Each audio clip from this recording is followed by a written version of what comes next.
Hello everyone, welcome to true I S and P C S.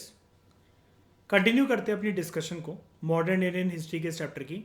और इस chapter में बात करेंगे हम लोग डैनिश रूल के बारे में, डैनिश ईस्ट इंडिया कंपनी के बारे में। प्रीवियस लेक्चर तक हम लोगों ने ब्रिटिश ईस्ट इंडिया कंपनी को देख लिया था। उससे पहले हम लोगों ने डच ईस्ट इंडिया कंपनी को देखा था और सबसे पहले देखा था पोर्चुगीज ईस्ट इंडिया कंपनी को। तो 17 मार्च 1616 में क्या होता है, जो डेनमार्क का जो राजा होता है, इसका नाम होता है, राजा का ही नाम है क्रिश्चियन फोर। ये एक चार्टर इशू करता है और ये उसके बाद क्रिएट करने की परमिशन देता है डैनिश ईस्ट इंडिया कंपनी को। अब मुझे एक बात बताओ, जो तुम लोगों से मैंने लक्ष्मीकांत में गई थी, क्या ये चार्टर वाली बात कुछ नई बात है? बताओ रागनी। ये चार्टर हर एक किंग, हर एक कंट्री का नहीं दे रहा है, हर एक राजा रानी नहीं दे रहे अपने कंपनी को व्यापार करने के लिए, है ना। इन्होंने अपनी सेटलमेंट इस्टेब्लिश करी एट ट्रैंक्यूबार, जो कि आज के टाइम में तमिलनाडु है, और सिरमपुर बंगाल के अंदर। सिरमपुर इनका हेडक्वार्टर था। लेकिन ये अपने आप को इंडिया में जितना सोच कर आए थे ना, सपने लेकर, वो उनके सपने चूर चूर हो गए। इतना ज़्यादा कोई स्ट्रेंथन नहीं कर पाया अपने आप को। और सारी की सारी जो भी सेटलमेंट इक्की तुक्की बनाई भी थी ना, अंग्रेजों की पावर देखकर इनकी सूसू निकल गई। 1845 में सब कुछ बेचकर अंग्रेजों को निकल गए, वापस रवाना हो गए। डैनिश ना ट्रैंक्यूबार को डेन्सबर्ग बोलते थे। जो डेनमार्क का जो राजा था, उसने जिगनबर्ग को इंडिया में सेंड करा था। जिगनबर्ग एक वही पर्सन था जिसने ट्रैंक्यूबार में एक प्रिंटिंग प्रेस सेटअप करी थी। और ट्रैंक्यूबार में भी एक जगह थी, तरन तरनगम बड़ी, वहाँ पर।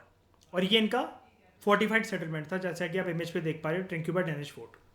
फिर बात करते हैं फ्रेंच ईस्ट इंडिया कंपनी की। उसके बाद हम बात करते हैं फ्रेंच ईस्ट इंडिया कंपनी की। फ्रेंच ईस्ट इंडिया कंपनी जो थी वो फॉर्म होती है 1664 में बाय कॉलबर्ट। ये एक मिनिस्टर था किंग लुई 14 का, किंग लुई 14 का। और आपको पता ना, लुई 16 के टाइम पे कौन सा रेवोल्यूशन हुआ था फ्रांस में? French revolution. इन 1667 पूरी की पूरी फ्रेंच फोर्सेस जो थी वो उन्होंने इंडिया आने का सोचा, under a person known as Francois Caron. France last European country थी वो इंडिया आई। तो फर्स्ट कौन थी यूरोपियन कंट्री? पोर्चुगीज। और लास्ट कौन? फ्रेंच। ठीक है, ये छोटा सा फैक्ट याद रखना। जो ये फ्रैंकोइस कैरन था, इसने फर्स्ट फ्रेंच फैक्ट्री फाउंड करी इंडिया में एट सूरत। सूरत के पीछे पड़े ही हुए हैं हाथ धोकर इन 60 सब लोग। इन 1669 मारकारा दूसरा एक पर्सन था, इसने फाउंड करी second French factory eight Masulipatnam. एक इसने पेटेंट सिक्योर कर लिया था कि हम ही सिर्फ यहाँ पर फैक्ट्री स्टैब्लिश कर सकते हैं और कोई नहीं कर सकता। किससे इसने बोला? मसूलीपट्टनम के लोकल राजा से, सुल्तान ऑफ गोलकोंडा। ठीक है, उस एरिया में, उस रीजन में, उससे उसने परमिशन ले ली। 1673 में जो सेटलमेंट थी पौंडीचेरी की, इसको फाउंड करा गया बाय मार्टिन। और इसने परमिशन ली from ruler of Bijapur, Sher Khan Lodhi. तो देख रहे हो, एक के बाद एक आते चले जा रहे हैं और अपना स्ट्रॉन्ग होल्ड इंडिया में जमाते चले जा रहे हैं। बीजापुर के सुल्तान से, बीजापुर के रूलर से इसने परमिशन ले ली। ठीक है, पौंडीचेरी एक काफ़ी ज़्यादा important and prosperous French settlement बन गया इंडिया के अंदर। और ताज्जुब वाली, हैरानी वाली बात यह है कि आज भी बड़ी सारी गली मोहल्ले वहाँ पर हैं जहाँ पर फ्रेंच लोग रहते हैं। वहाँ पर फ्रांस से आए हुए, वो बसे हुए हैं वहाँ पर शुरू से ही। और ये चीज़ आपको कहाँ देखने को मिलेगी? एक मूवी थी, अगर आपने देखा हो कभी उसको, लाइफ ऑफ पाई। इसको देखना कभी, मूवी को, बहुत अच्छी मूवी है। टाइगर के साथ वो बोट पे एक बंदा फंस जाता है, इरफान खान की मूवी है। ठीक है, Pondicherry became the most important and prosperous settlement, French settlement in India. एक फोर्ट जिसका नाम था सेंट लुई, इसको बिल्ड करा गया था फ्रैंकोइस मार्टिन के द्वारा पौंडीचेरी में। अब देख रहे हो, एक आपको ये फोर्ट मिल गया, सेंट लुई। और इससे तो आप अंदाजा इसका लगा सकते हो कि लुई जो थे राजा, 1 2 3 4 5 6 13 14 15 16, ये सारे फ्रांस के हुआ करते थे। तो ये फ्रेंच के द्वारा बनाए गए ही फोर्टिफाइड सेटलमेंट फोर्ट होगा। इन 1673 फ्रेंच ने एक परमिशन ऑब्टेन कर ली थी फ्रॉम मुगल सूबेदार, जो कि बंगाल का गवर्नर था, शाइस्ता खान, कि क्या ये पूरा का पूरा टाउन बसा सकते हैं चंद्रनगौर पे, कलकत्ता के पास। उसको परमिशन मिल गई थी। फ्रेंच ईस्ट इंडिया कंपनी जो थी, इन्होंने बड़ी सारी फैक्ट्रीज इस्टेब्लिश करी इंडिया के अलग अलग कोनों में।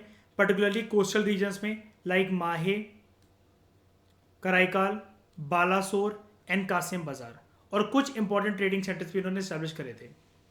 फ्रेंच पावर का जो विजन था इसको फर्दर रिइंफोर्समेंट मिली जब इन्होंने ईस्ट इंडिया कंपनी के गवर्नर की जो पोस्ट थी उस पर अपॉइंट करा जोसेफ फ्रैंकोइस डुप्ले को। ठीक है, इसको ऐसे ही बोलते हैं, एक्स आई साइलेंट होता है, डुप्ले बोलते हैं हम लोग इसको, डुप्लेक्स भी बोल लो, कोई फर्क नहीं पड़ता। ठीक है, बोलने में तो कुछ भी फर्क नहीं पड़ता, बोलने में तो तुम उसको गधा, उल्लू, कुत्ता, कमीना, MCVC कुछ भी बोल लो। ठीक है, बस तुम्हें याद होना चाहिए कि कौन सा पर्सन क्या। इसने फ्रेंच गवर्नर ऑफ पौंडीचेरी के तौर पर जो अभी तक एक पर्सन था डूमास, इसको सक्सीड करा था। ठीक है, इसके बाद कई लोग एक फैक्ट ये नहीं जानते हैं कि ये तो सारी की सारी ईस्ट इंडिया कंपनी हमने पढ़ ली, इनके जो वॉर्स होंगे ना, हम आने वाले सक्सीडिंग चैप्टर्स में ज़रूर इनको देखेंगे कि कैसे इन्होंने इनका स्ट्रॉन्ग होल्ड बना, कैसे इनका बोलबाला बना, जैसा कि मैं आपको यहाँ पर दिखाने की कोशिश करता हूँ।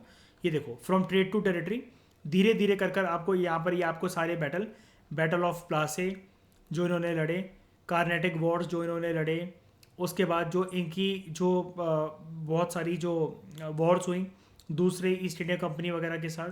ठीक है, यहाँ पर आपको अगले चैप्टर के अंदर ही, डोंट वरी, आपको ये डुप्ले का नाम देखने को मिलेगा।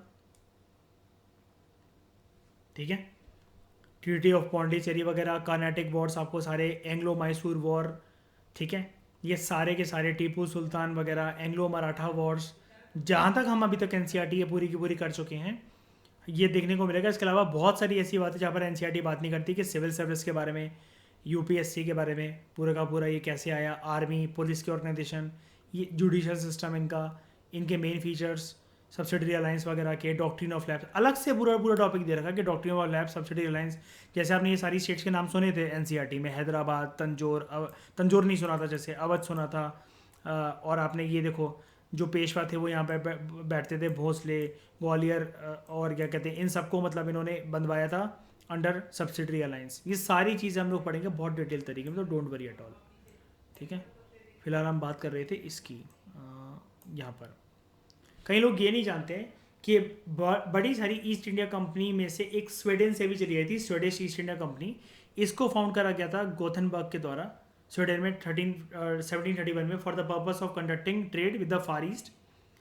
ये वेंचर इंस्पायर्ड था by the Dutch east India company, British east India company, लेकिन इनका कुछ भी नहीं हो सका, कुछ भी नहीं हो सकता। जैसे फॉर एग्जाम्पल जो डैनिश थे, ये जो डेन्स थे, डैनिश ईस्ट इंडिया कंपनी थी, ये तो फिर भी चलो कुछ सेटलमेंट्स बनाकर बेचकर निकल गए थे, लेकिन इनका कुछ हो ही नहीं सका। लेकिन फिर भी आपको ये याद रखना कि ये बनी थी for conducting trade with the far east, यानी कि इंडिया वगैरह और eastern side of the world. Conclusion में हम क्या बोल सकते हैं, क्योंकि पोर्चुगीज जो थे वो एलिमिनेट हो गए थे, कर दिए गए थे डच ईस्ट इंडिया कंपनी के द्वारा, और ये डच ईस्ट इंडिया कंपनी वाले बर्बाद कर दिए गए थे इंग्लिश ईस्ट इंडिया कंपनी के द्वारा। तो यानी कि आपको जो अगले चैप्टर में जब हम पढ़ेंगे, जो आपको मुकाबला देखने को मिलेगा कि इंडिया में टिकेगा कौन, ईस्ट इंडिया कंपनी, लेकिन कौन सी, क्या ब्रिटिश ईस्ट इंडिया कंपनी या फ्रेंच ईस्ट इंडिया कंपनी, और ताकि वो पूरा का पूरा इंडिया में ट्रेड और टेरिटरी को कंट्रोल कर सकें।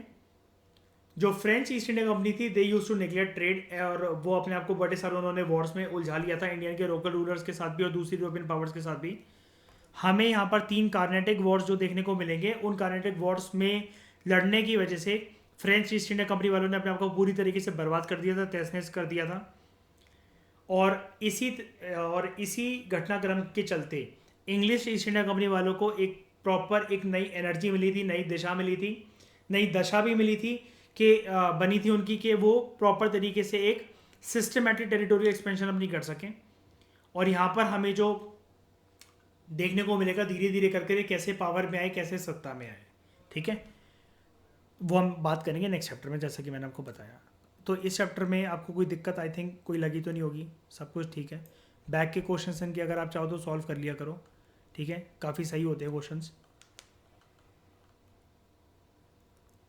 अगले लेक्चर में हम बात करेंगे अगले चैप्टर की, फ्रॉम ट्रेड टू टेरिटरी। हमारा यूनिट 1 कंप्लीट हुआ, arrival of European powers in India. इस डिस्कशन में फिलहाल इतना ही। Thank you very much for discussion.